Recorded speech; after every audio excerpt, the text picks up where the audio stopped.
Hello viewers, எல்லாருக்கும் வணக்கம். இன்று நாம் பார்க்க போது 2025 அக்டோபர் 2 ரிலீஸ் ஆன காந்தாரா சாப்டர் 1 திரைப்படத்தின் மூவி பற்றி பார்க்க போகிறோம். ரிஷப் செட்டி இயக்கத்தில் ஹாம்பாலே ஃபிலிம்ஸ் தயாரிப்பில் வந்திருக்கும் இந்த படம் 2022 வெளிவந்த காந்தாரா படத்துக்கு முன்னாடி என்ன நடந்துச்சு அதை பற்றின ரிலேட்டட் படம் தான் காந்தாரா சாப்டர் 1. ஸோ இந்த படம் எப்படி இருக்குது, டைப்புக்கு தகுந்த மாதிரி இருக்குதா, அதை பற்றின வீடியோவில் பார்க்க போகிறோம். ஃப்ரெண்ட்ஸ், வீடியோக்குள்ளே போகலாம். ஸோ இந்த படத்தோட ஸ்டோரி என்னன்னு பார்த்தீங்கன்னா, இது பிரிட்டிஷ் காலத்தில் ஒரு கர்நாடக கடற்கரை பகுதியில் இந்த கதையில் ஒரு பூர்வ வழிபாட்டு முறை சொல்லியிருக்காங்க. அது பூதகோளா, நாகசாதுக்கள், இயற்கை வணக்கம் எல்லாம் ஒரு பெரிய பின்புலம். ரிஷப் செட்டி இங்கே நாகசாது வேடத்தில் அசுர சக்தியோடு கூடிய ஒரு பாத்திரம். ஸோ இந்த கதை சுத்தமாக மனிதன், இயற்கை, தெய்வம் இடையிலான உறவை சொல்லுது. மொத்தத்தில் இது ஒரு மிதாலஜிக்கல் பிரீட் ஆக்ஷன் டிராமா படம் சொல்லலாம். ரிஷப் செட்டி அவங்க நடிப்பு, உடல் மொழி, திரையில் எல்லாருமே ஒவ்வொரு சண்டை சீன் எல்லாமே சூப்பராக இருந்துச்சு சொல்லலாம். அண்ட் ஜெயராம் ராஜமரபு கொண்ட கதாபாத்திரத்தில் மெருகேற்றிருன்னு சொல்லிடலாம். ருக்மணி வசந்த்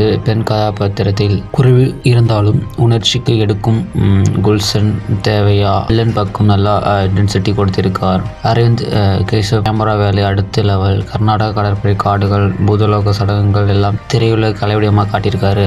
படத்துக்கு முக்கியம் அஜ்னேஷ் லோக்நாத் இசை, பின்புல இசை, பூதகோளா பாட்டு, சண்டே சீன்ஸ் எல்லாம் கூசும் தருது. சண்டை காட்சிகள் விஎஃப்எக்ஸ் வேலை ஹாலிவுட் தரத்தில் இருக்குது. இந்த படத்தோட பாசிட்டிவ் பற்றின வலுவான திரைக்கதை, ரிஷப் செட் நடிப்பு, இசை, பிஜிஎம், மிதாலஜிக்கல் கலாச்சார டச்சுடன் இருக்குது இந்த படம். நெகட்டிவ் பார்த்தீங்கன்னா 168 நிமிடம் ரன்னிங் டைம். சிலருக்கு கொஞ்சம் லாங்காக இருக்க மாதிரி இருக்கும், கொஞ்சம் கட் பண்ணி லாங்காக இருக்க மாதிரி தோணுது. சில காட்சிகள் லோக்கல் அல்லாதவங்களுக்கு கொஞ்சம் புரியாத மாதிரி இருக்குது.